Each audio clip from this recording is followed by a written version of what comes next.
Portugal é um país onde a maior parte da população se concentra na faixa litoral. Com isto, as aldeias do interior vão perdendo gente e as suas casas antigas perdem o fulgor.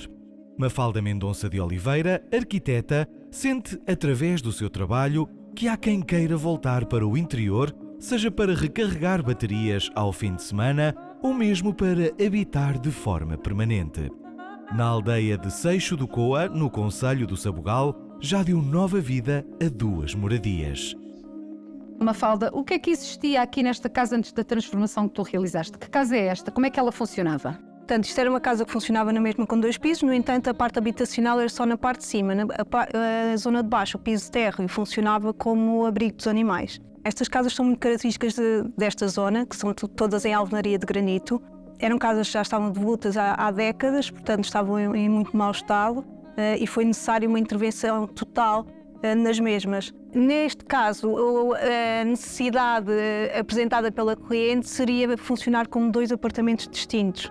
Por fora manteve-se toda a alvenaria de granito, tanto a nível de fachada como de muros, escadas exteriores, e todos os vãos que já existiam eram vãos de dimensão de alguma forma reduzida e só existiam no piso superior, que era a antiga habitação. No piso inferior, que era de abrigo para os animais, não havia qualquer vão. Foi necessário criá-los, embora com a mesma linguagem, com as mesmas dimensões dos outros no nível superior, para que houvesse ventilação e dar alguma luminosidade ao espaço.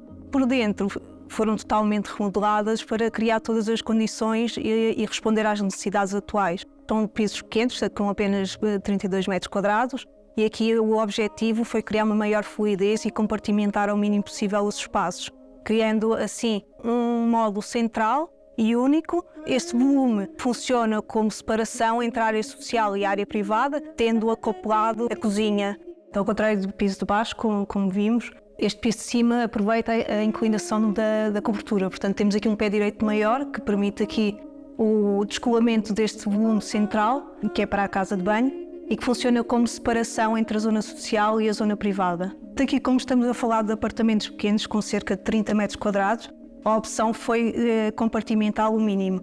E com isso, apenas que ficou compartimentada a casa de banho, existindo a única porta nesta divisão. No exterior, contam com um espaço comum dedicado ao lazer. Noutra casa antiga, também recuperada, o atual proprietário escolheu criar a zona social no topo e os quartos no piso térreo.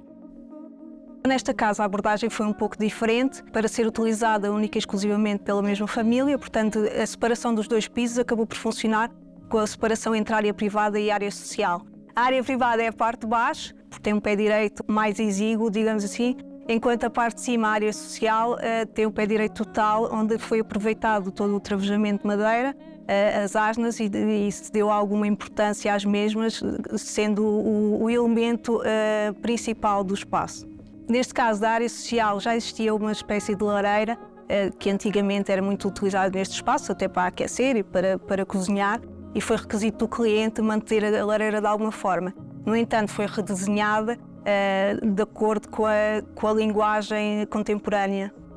Para além destas 2 moradias, nesta pequena aldeia há mais exemplos de habitações que já sofreram obras. Uma situação que agrada a quem aqui vive. A aldeia ainda tem muito património para reabilitar. Nos últimos tempos tem aumentado a procura de casas. Muitas destas casas têm um preço acessível. Quem compra as casas antigas tem mantido a traça. Por isso a aldeia tem-se mantido fiel ao que era. Quando se passeia pelas ruas, conseguimos observar as casas em granito como eram antigamente. Quem vem de fora valoriza e reabilita este património. O aumento da população estimula o comércio local. Traz também novas oportunidades de negócio. Este desenvolvimento tem levado a Junta de Freguesia a melhorar as infraestruturas da aldeia. Queremos que quem cá habita e quem nos visita tenha as melhores condições. Seixo do Coa tem ainda edifícios por recuperar, mas os já reabilitados dão um novo fôlego a esta parte do interior do país. Na minha perspectiva é importante manter nestas aldeias todas estas características, manter toda a traça, porque é isso que as torna mais únicas. Ao equilibrarem habilmente as exigências modernas com o respeito pela herança arquitetónica, os arquitetos não só preservam a identidade única destas comunidades, mas também insuflam nova vida em estruturas há muito esquecidas.